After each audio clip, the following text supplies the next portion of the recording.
here we are again in this beautiful, magical place that is Los Angeles, California. Every place has pros and cons, but this place is a vibe, and I found myself here. I lived here for 12 years, and it's definitely some type of an energetic, spiritual home of sorts.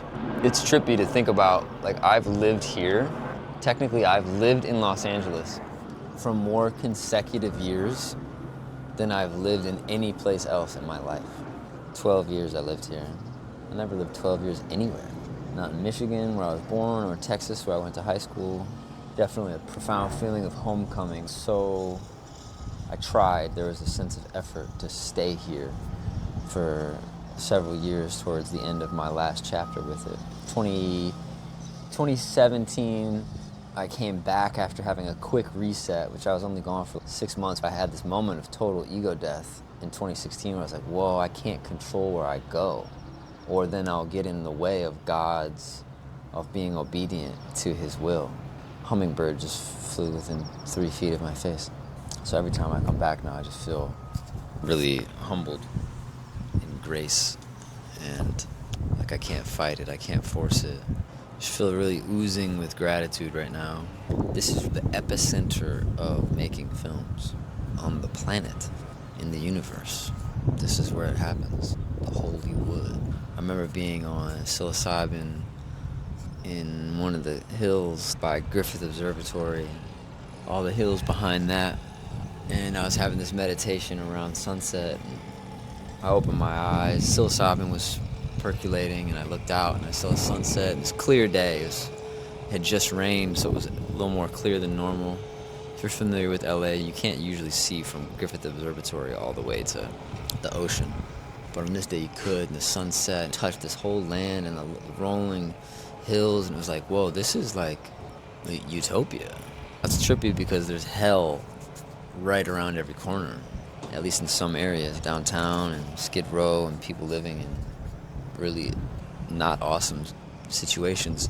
Just right around the corner, someone living in an amazing situation. It's this hugely polarizing place of heaven and hell, of duality. It makes duality like really visible. One of the ways I look at it. Yeah, I'm just really called to make film at a high level, music at a high level, novels at a high level, philosophical, spiritual articulation at a high level, the highest level. What I'm called to do it at the highest level. And there's also some really obscenely dope wealth out here. It's an interesting thing. Sometimes wealth can cause a complete deterioration with the sense of reality. In that regard, it becomes like a disability, like certain souls' karmic structure with wealth and financial hyperabundance, that it actually deteriorates their connectivity to the terrestrial. They get too in their head, too in their ego. They become like a walking body with a balloon of consciousness that's disconnected, so to speak. The artists, though, walk among us. We walk among them. And just stay disciplined as an artist and like committed and true. And my wife and my baby on the way. Build an empire, which is really just a dope garden. And I see such permission slips out here. I think that's one of the main things that living out here did for me, is curated in me this sense of permission. Everybody who's ever wanted anything started with going for it, getting that inspiration, getting that spark. Some kind of an ember got clicked in, and then they leaned in. Music and fashion and film and storytelling and real estate and entrepreneurialism. There are empires built around all kinds of stuff.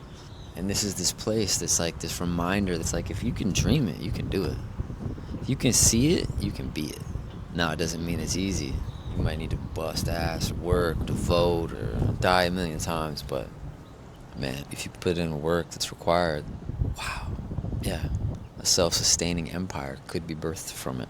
So, yeah, wherever that leaves you, wherever that reminds you, like, you are called to create your empire. Maybe it's $100,000 empire. Maybe it's several $1,000 empire. Get out of the current place that you're wanting to evolve beyond and move into that space that is sustainable. The shadow of this place is hyper comparison. You can feel like you never have enough, and it continues to rid you of happiness and joy and serenity and santosha, contentment with the beautiful scenario that you already have. So for me, it feels like practicing being the ultimate and being grateful moment for already having it, for already being it, for already doing it, for already allowing it to gush forward and through. Yeah, miss out on nothing. What would your life look like if nothing was missing? Check out the free ebook, How to Miss Out on Nothing, and check out the Moon Alchemy course. The link is below. Get it however you need to. Be it, see it, realize it, dream it into existence, but then act it out. Live committed in imaginary circumstances. But this just happens to be real circumstances. All right, much love. Talk soon.